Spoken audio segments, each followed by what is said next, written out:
cette émission, je vous assure, ce n'est pas pour vous égayer, pour vous faire rire ou pour vous permettre de passer du temps et d'oublier un petit peu les privations du Ramadan. Lies Touati, ça c'est un Algérien qui s'appelle Lies Touati, un activiste, c'est un militant du Hirak, c'est un militant écologique. Il fait une publication sur Facebook en octobre 2025. Il a partagé une image. Cette image, Rima Hassan, regardez-là, une figure politique connue en France. Rima Hassan, c'est une activiste de la gauche française d'un parti politique qui s'appelle la France Insoumise. Elle s'était mariée l'année dernière et elle avait épousé un homme d'origine algérienne et elle a porté une robe qui ressemble à la robe kabyle. Lies Touati, il dit dans son message Facebook, il se moque du MAC, dédicace pour Farhat Mehani, un pro-sioniste kabyle, etc. Il se moque de Farhat Mehani. Les services de sécurité procèdent à l'arrestation de Lies Touati. Pour les services de sécurité, quand ils ont commencé à enquêter avec lui, ils lui ont dit « Ah, toi tu es en train de faire de la propagande pour le MAC ». Les services de sécurité l'ont accusé, ils lui ont imputé l'intention de faire de la publicité et de la propagande pour le MAC en faisant croire qu'il critique ou qui s'attaquent au MAC. Subhanallah al-Adim. C'est-à-dire que les policiers algériens ont des logiciels où dans les intentions profondes, ils ont pénétré les intentions profondes de Lies Touati. Cette émission, je vous assure, ce n'est pas pour vous égayer, pour vous faire rire ou pour vous permettre de passer du temps et d'oublier un petit peu les privations du Ramadan. Ce n'est pas un sketch. Alors que, franchement, l'histoire que je vais vous raconter dans cette émission, elle pourrait être adaptée en sketch. Elle pourrait même faire l'objet d'un feuilleton burlesque, absurde. Tellement cette histoire, elle est extravagante, elle est incroyable, elle est irrationnelle, je peux vous le confirmer effectivement qu'elle aurait dû être diffusée pendant le Ramadan en tant que sketch pendant plusieurs jours après le fameux iftar en famille pour nous permettre de mieux digérer. Elle nous permettra de mieux digérer la nourriture, mais en réalité l'injustice cruelle véhiculée par cette histoire, elle ne peut pas digérer, elle est indigérable, entre guillemets, si je peux me permettre d'inventer des nouveaux termes, même si ces termes existent peut-être dans la langue française, mais franchement, cette histoire, elle est tellement incroyable qu'on va perdre notre latin. De quoi il s'agit? Je vais vous commencer par vous montrer une capture d'une image sur Facebook. Regardez cette capture. Pas celle-là, on va montrer la première, la capture où il n'y a que le statut Facebook. Voilà, Lies Touati. Ça, c'est un Algérien qui s'appelle Lies Touati. C'est un jeune Algérien. Nous sommes en octobre 2025. Lies Touati, qui est Lies Touati? Lies Touati est une figure connue à Bjaya comme étant un activiste, c'est un militant du Hirak, c'est un militant écologique et il est de la région de Aouqas. C'est quelqu'un de très connu, c'est un syndicaliste. On va parler de lui dans un petit moment. On va aller doucement pour vous mettre dans l'ambiance et l'atmosphère de cette histoire incroyable. Ça, Lies Touati, donc activiste du Hirak, militant d'un parti politique qui a été interdit en Algérie, il fait une publication sur Facebook en octobre 2025. Je ne sais pas si on a la date dans la capture, si on peut faire un agrandissement de la capture.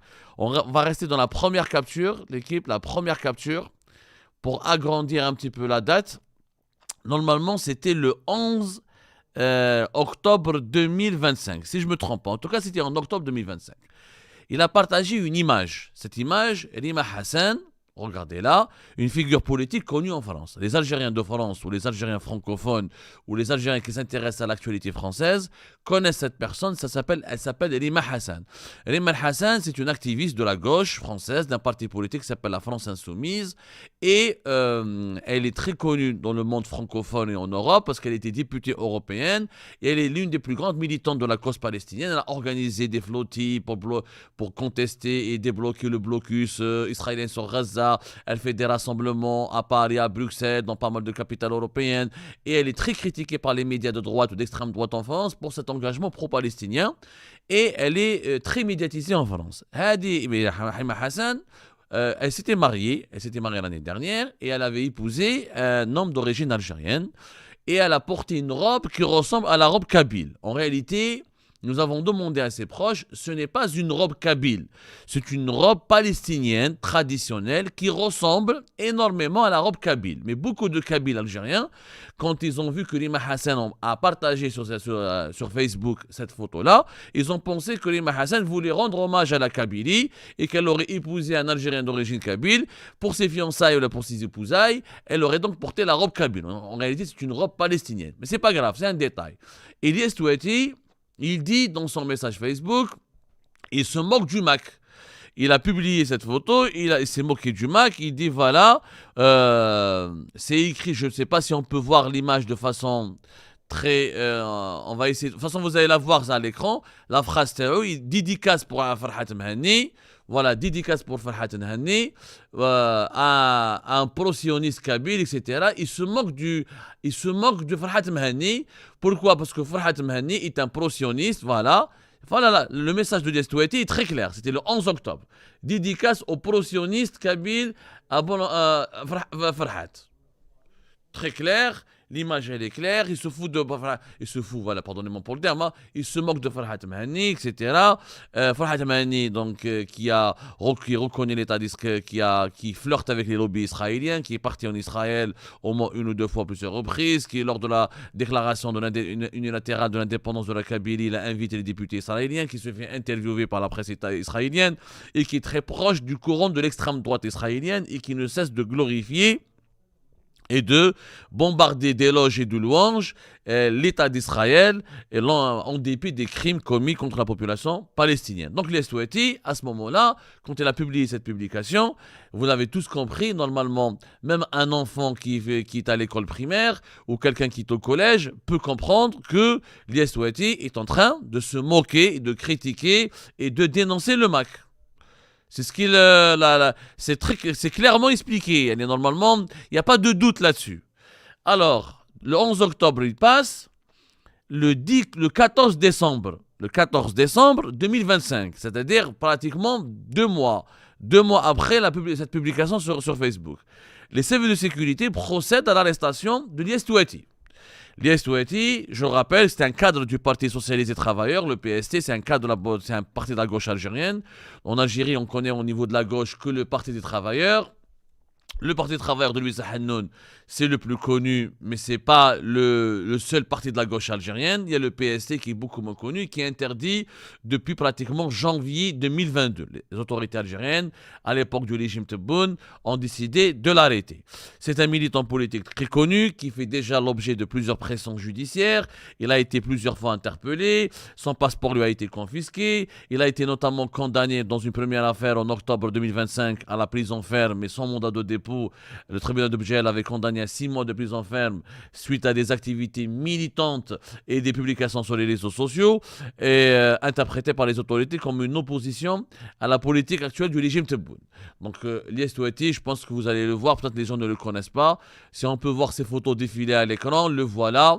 C'est ça, c'est lui, Ilyes Touati. Il n'est pas connu à l'échelle nationale, mais au niveau de Bdjaïa et d'Okas et au niveau de la scène politique locale à Bdjaïa, il est très connu. Un militant pacifique. Contre le Hirak, avant le Hirak, il était c'est un militant de gauche. Les militants de gauche en Algérie ne sont pas très connus parce que les partis de gauche comme le MDS, comme le PST, etc., c'est des partis quasiment clandestins. Même ils sont légaux, clandestins dans leur activité politique. Ils ne sont pas très médiatisés, ils ne mobilisent pas beaucoup de monde.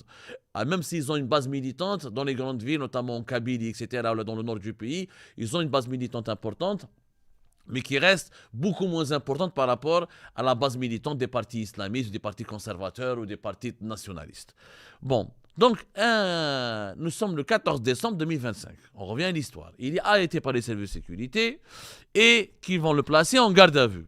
Ils vont fouiller son téléphone et ils vont l'interroger sur cette publication sur Facebook. On va la remettre, la publication d'Arima Hassan.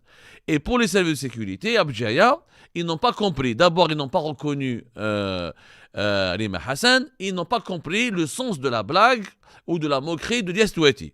Pour les services de sécurité, quand ils ont commencé à enquêter avec lui, ils lui ont dit « Ah, toi, tu es en train de faire de la propagande pour le Mac. » Il leur a dit, attendez, mais il y a un problème. Je n'ai fait aucune propagande pour le MAC. J'ai juste, au contraire, j'ai critiqué le MAC. D'abord, les policiers algériens ou les services de sécurité qui ont enquêté avec les Stouati, ils ont pensé que Lima Hassan est une responsable du MAC. Ils ne connaissaient pas ce qui était Lima Hassan.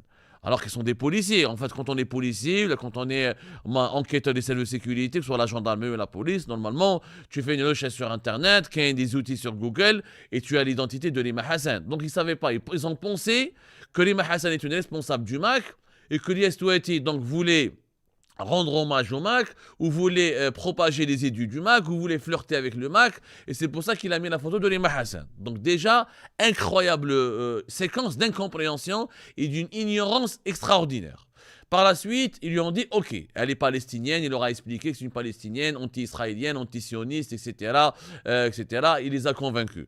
Ils lui ont dit, pourquoi tu as partagé cette publication? Si tu n'es pas avec le MAC, pourquoi tu parles du MAC sur ta page Facebook? Il leur a dit, écoutez, moi j'ai fait cette publication pour dénoncer le MAC, parce que je vis en Kabylie, je vis à Bdjaïa, je suis algérien, je suis attaché à l'unité nationale, je suis attaché à l'intégrité territoriale, et justement, pour lutter contre le MAC, j'ai utilisé Lima Hassan, une figure anti-sioniste, pour dire voilà, elle a porté une robe kabyle, donc la Kabylie, elle n'est pas pour le. C'est une démonstration que la Kabylie n'est pas du tout du côté d'Israël ou des lobbies israéliens. Au contraire, la Kabylie, elle est solidaire avec le combat que mène le peuple palestinien.